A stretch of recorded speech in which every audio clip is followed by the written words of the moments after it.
Hello students, आज हम लाए जेईई मेंस का एक और क्वेश्चन अपनी स्क्रीन पर। तो चलिए सॉल्व करते हैं इसको। क्वेश्चन लिखा हुआ है work done where a force F equals to I plus 2J plus 3K and acting on a particle takes it from the point R1 equals to I plus J plus K to the point R2 equals to I minus J plus 2K। So इस question के अंदर हमें work done find करना है दो points के बीच के अंदर। हमारे पास एक पॉइंट दिया हुआ है R1 equals to I plus J plus K। Okay, ये हमें पॉइंट्स के कोऑर्डिनेट्स दिए हुए, एक पॉइंट है पोजीशन है R1 से R2 के बीच में, ठीक है। और हमारे पास यहाँ पर फोर्स गिवन है। फोर्स हमारे पास गिवन है F equals to I plus 2J plus 3K।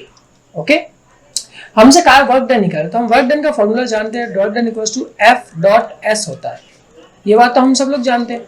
हमारे पास F था बट हमारे पास S नहीं है, यानी कि डिस्प्लेसमेंट हमारे पास यहाँ पर प्रोवाइडेड नहीं है। तो हम क्या करेंगे, देखिए डिस्प्लेसमेंट हमें निकालना होता है। डिस्प्लेसमेंट होता क्या है, हमारा जो डिस्प्लेसमेंट होता है वो हम निकालते हैं फाइनल माइनस इनिशियल। ये बात तो हम सब लोग जानते हैं कि फाइनल माइनस इनिशियल होता है। तो हमारा इनिशियल पॉइंट तो R1 हो गया और फाइनल पॉइंट क्या हो गया, R2 हो गया। तो हमारा जो डिस्प्लेसमेंट होगा वो कितना होगा, I minus J plus 2K minus initial कितना है, I माइनस J हो जाएगा और ये माइनस K हो जाएगा। I से I तो हमारा कट गया, ये माइनस J मिलकर माइनस का 2J कैप बन गया और ये हमारे पास क्या बन गया, K कैप। तो ये हमारे पास डिस्प्लेसमेंट आ गया। और अगर किसी को ये डिस्प्लेसमेंट की थ्योरी से समझ नहीं आ रहा तो हम इसको ऐसे भी देख सकते हैं कि मान लेते हैं हमारे पास दो पॉइंट है R1 और R2, ठीक है। तो अगर आप ढंग से देखो तो ये पोजीशन वेक्टर है और पोजीशन वेक्टर को मान लें जैसे कि अगर मैं OP लिखता हूँ तो OP क्या हो जाता है, P माइनस O होता है। तो उसी तरह R1 से 2 लिखूंगा तो कितना हो जाएगा, R2 माइनस R1 हो जाएगा। तो ऐसा भी आप लोग कर सकते हो, ठीक है। लेकिन मैं कहता हूं आप इस चीज को ज्यादा याद रखिए, ये ज्यादा सिग्निफिकेंट है और हमें ज्यादा सिंपली समझ में भी आती है। तो हमारा डिस्प्लेसमेंट कितना हुआ, I minus 2J plus K cap.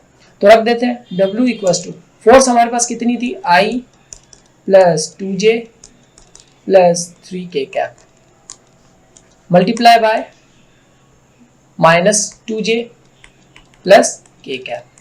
I का कोई यहाँ पर है नहीं तो यहाँ I तो पूरा 0 हो गया।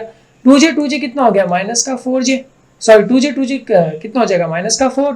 और ये 3 इंटू 1 कितना हो जाएगा, 3। वेक्टर का आप लोग जानते ही होंगे, माइनस का 1 जूल आंसर आएगा। तो हमारा सेकंड ऑप्शन क्या एकदम करेक्ट है। वेक्टर में हम लोग जानते हैं कि I डॉट I 1 होता है, J डॉट J 1 होता है, K डॉट K कितना होता है, 1 होता है। तो इसलिए हमने वेक्टर से क्वांटिटी से मल्टीप्लाई किया और हमारा आंसर ये आ गया। तो ये था हमारा पहला क्वेश्चन जिसको हमने सॉल्व किया। अब मिलते हैं हमारे नेक्स्ट क्वेश्चन में। तो प्लीज सब्सक्राइब करें, लाइक करें और शेयर करना ना भूलें।